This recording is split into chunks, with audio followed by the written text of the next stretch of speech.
السلام عليكم ورحمة الله وبركاته.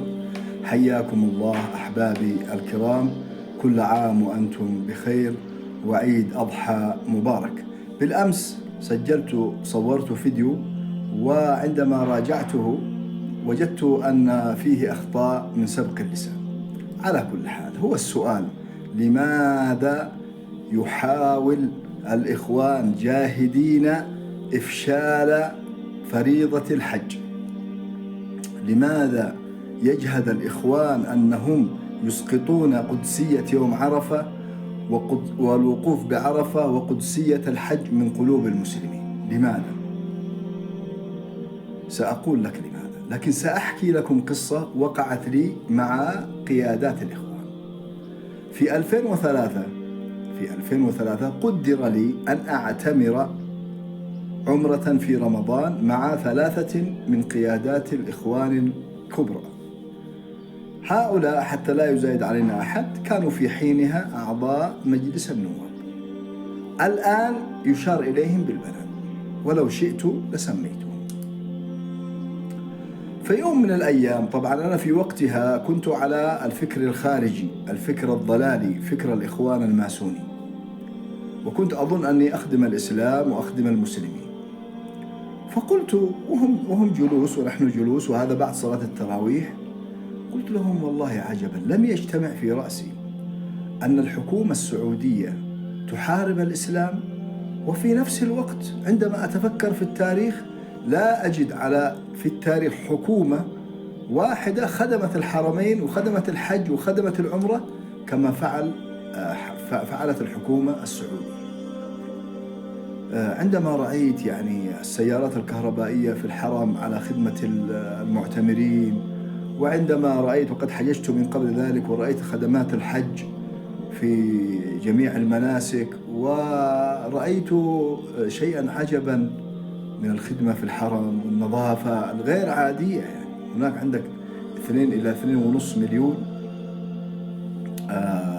معتمر، ومع هذا لا تجد قمامة، ولا تجد قرطاس واحد أو كيس واحد مرمي على الأرض، ولا تجد رائحة نتنة، نظافة عجيبة جدا، عمال بالآلاف. فقلت له: ما أعرف في التاريخ أن هناك حكومة قد خدمت الحرمين والحج والعمرة كما فعل آل سعود. فأجاب علي أحد هؤلاء القيادات، والبقية يستمعون مقرين لما قال: هذا فضل من فضلات الحج، هذا عائد من عائدات الحج والعمرة يدغدغون به عواطف المسلمين. قال: يا رجل، لو حكم الإسلاميون هذه البلاد فسيقومون بتوسيع الحرم، وسيستقبلون في السنة الواحدة 6 ملايين. يقول لي هكذا: سيستقبلون 6 ملايين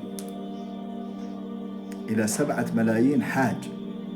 قلت له: كيف سيفعلون؟ قال: سيشترون البيوت هذه التي حول الحرم ويوسعون الحرم 10 أضعاف، والمشاعر يجعلونها 3 أدوار تمر فيها السيارات والباصات، كل دور مستقل عن الدور الآخر. فسبحان الله، حقد الإخوان على الحكومة السعودية وحقد الإخوان على الحج والعمرة بالذات كشعيرة عجيب جدا. عندما درست هذه الجماعة الخبيثة دراسة تاريخية بحثية استقرائية، وجدت عجبا. وجدت أن حسن البنا من أصول يهودية، سيد قطب من أصول هندية. عرفت لماذا الإخوان يبغضون العرب. ما تقع مصيبة على مسلم في مشارق الأرض أو مغاربها إلا وقاموا يسبون العرب ويلعنون العرب ويلعنون الشعوب العربية ويلعنون الحكام العرب. الآن شعبنا وإخوتنا في غزة محاصرون، يموتون جوعا وقتلا وقصفا، ونحن نتألم لألمهم، والله تعالى يعلم بهذا. ولكن تجد الإخوان، ذباب الإخوان وإعلام الإخوان، يلعنون العرب ويسبون العرب ويخونون العرب. ودائما ما أسأل قيادات الإخوان، أقول لهم: ماذا قدمتم لأهلنا في غزة حتى نتعلم ونقتدي بكم ونقدم مثلكم؟ فيصمت هؤلاء المنافقون ويقولون: أنت صهيوني، أنت تخدم المشروع الصهيوني. يا إخوة، دول الجزيرة العربية أصيبت في مقتل من الإخوان عندما بطش جمال عبد الناصر بالإخوان ومزقهم شر ممزق. دول الجزيرة العربية بما فيها اليمن احتضنت الإخوان المسلمين، احتضنت الإخوان المسلمين، والآن نكتوي ونحترق بنار الإخوان المسلمين. سأضرب لكم المثل الأول في اليمن. 10 سنوات الآن نحن قادمون على ما بعد 10، ونحن في حرب وتفرق وتمزق ولا دولة، فساد مالي، فساد أخلاقي، فساد ديني. من السبب؟ السبب الإخوان المسلمين. ثورة الإخوانجية، ثورة توكل كرمان، وثورة الزنداني، وثورة اليدومي، وثورة علي محسن، وثورة حميد الأحمر، هؤلاء كلهم قيادات إخوانجية عتيدة. طيب لماذا كل هذا؟ نحن الآن في هذا التمزق إلى هذه اللحظة، وفي ويلات الحرب نحن عندنا الآن أكثر من 15 مليون تحت خط الفقر يموتون جوعا، وليس هناك بادرة أمل تلوح في الأفق. والسبب من؟ الإخوان المسلمين.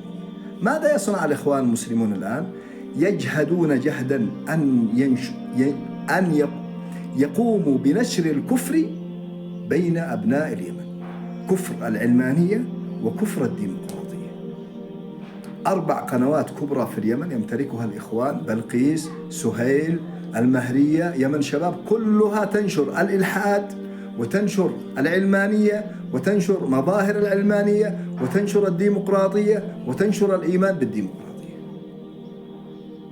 بارك الله فيك.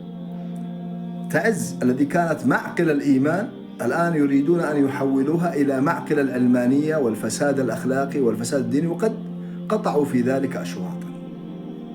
هؤلاء هم الإخوان.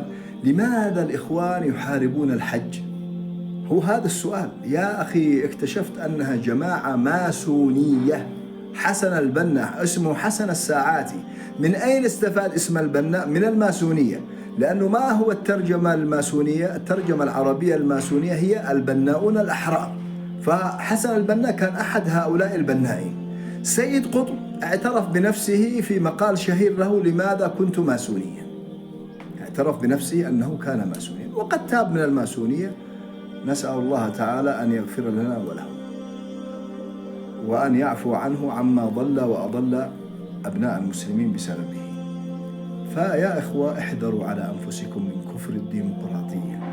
والآن الإخوان يسوقون كفر العلمانية، وهذه دول الخليج حقيقة هي من تسببت في تحويل الإخوان إلى غول. أعطوا الإخوان التعليم، وسلموا للإخوان الثقافة، وسلموا للإخوان حتى القضاء. كان الإخوان لهم دور في دول الخليج.